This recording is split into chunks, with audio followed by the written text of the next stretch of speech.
നമസ്കാരം. കേരളത്തിന്റെ ഖജനാവ് ഭദ്രമാണെന്നുള്ള ധനമന്ത്രി ബാലഗോപാലിന്റെ പ്രസ്താവന വെറും തള്ള്. വാട്ടർ അതോറിറ്റി നബാർഡിൽ നിന്നും വായ്പ എടുത്തതിന്റെ രണ്ടാം ഗഡുവായി ലഭിച്ച 4000 കോടിയാണ് ഖജനാവിലുള്ളതെന്ന വിവരം പുറത്തുവന്നു. ജലജീവൻ മിഷനിൽ കരാറുകാർക്കും റോഡ് അറ്റകുറ്റപ്പണികൾക്കുമായി നൽകാനുള്ള 7000 കോടി രൂപയുടെ കുടിശ്ശിക തീർക്കാനായിട്ടാണ് നബാർഡിൽ നിന്നും 4000 കോടി രൂപ കൂടി അടിയന്തരമായി വായ്പ എടുത്തത്. നേരത്തെ 5000 കോടി രൂപ എടുത്തിരുന്നു. ഇതിൽ 3000 കോടി മാത്രമേ വാട്ടർ അതോറിറ്റിക്ക് ലഭിച്ചുള്ളൂ. ബാക്കി സർക്കാരിന്റെ കൈവശമാണ്. ഈ തുക അടക്കം 6000 കോടിയാണ് സർക്കാർ കൈവശമാക്കിയിരിക്കുന്നത്. നേരത്തെ എടുത്ത വായ്പയുടെ പലിശ ത്രൈമാസികമായിട്ടാണ് തിരിച്ചടക്കേണ്ടത്. ഇതിൽ ആദ്യ ഗഡു ഏപ്രിൽ 1-നാണ് തിരിച്ചടക്കേണ്ടിയിരുന്നത്. ഇതിനായി 92.56 കോടി രൂപ അനുവദിച്ചിരുന്നു. 3 മാസം കൂടുമ്പോൾ ഇത്രയും കനത്ത തുക പലിശ അടക്കേണ്ടി വരുന്നത് വാട്ടർ അതോറിറ്റിയെ സാമ്പത്തിക പ്രതിസന്ധിയിലാക്കും. ജീവനക്കാരുടെ ശമ്പളം അടക്കം മുടങ്ങുന്ന അവസ്ഥ ഉണ്ടാകും. കഴിഞ്ഞ സെപ്റ്റംബറിലാണ് ജലജീവൻ പദ്ധതികൾ പൂർത്തീകരിക്കാനായി 90000 കോടി രൂപ നബാർഡിൽ നിന്ന് 2 സാമ്പത്തിക വർഷങ്ങളായി വായ്പ എടുക്കാൻ സർക്കാർ വാട്ടർ അതോറിറ്റിക്ക് അനുമതി നൽകിയത്. ഇതിൽ 5000 കോടി രൂപ ആദ്യ ഗഡുവായി എടുത്തു. പക്ഷേ വാട്ടർ അതോറിറ്റിക്ക് കൈമാറിയത് 3000 കോടി രൂപ മാത്രമായിരുന്നു. ശേഷിച്ച തുകയെക്കുറിച്ച് ഒരു മറുപടിയും ഇതേവരെ സർക്കാർ നൽകിയിട്ടില്ല.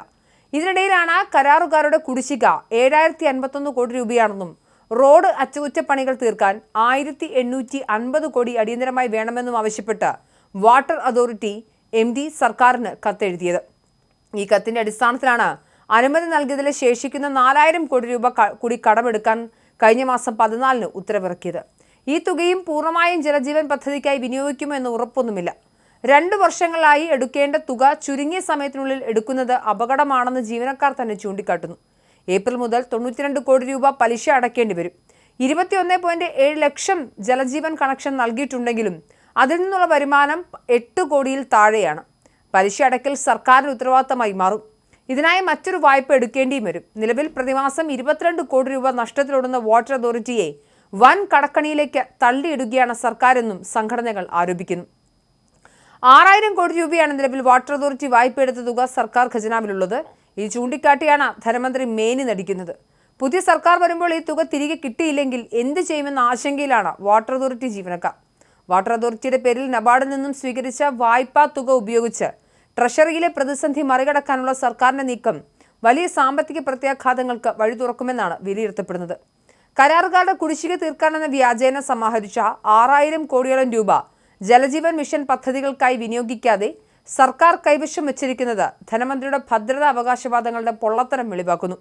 വായ്പാ തുകയുടെ പലിശയിൽ മാത്രം വലിയ തുക ബാധ്യതയായി വരുമ്പോൾ വരുമാനമില്ലാത്ത അതോറിറ്റി ഇത് കടുത്ത കടക്കണിയിലേക്കാണ് തള്ളിവിടുന്നത്. നിലവിൽ നഷ്ടത്തിലോടുന്ന വാട്ടർ അതോറിറ്റിയുടെ പേരിൽ എടുത്ത വായ്പ മറ്റാവശ്യങ്ങൾക്കായി സർക്കാർ വകമാറ്റുന്നത് ജീവനക്കാരുടെ ശമ്പളം ഉൾപ്പെടെയുള്ള ആനുകൂല്യങ്ങളെയും ഭാവിയിൽ ബാധിച്ചേക്കാം.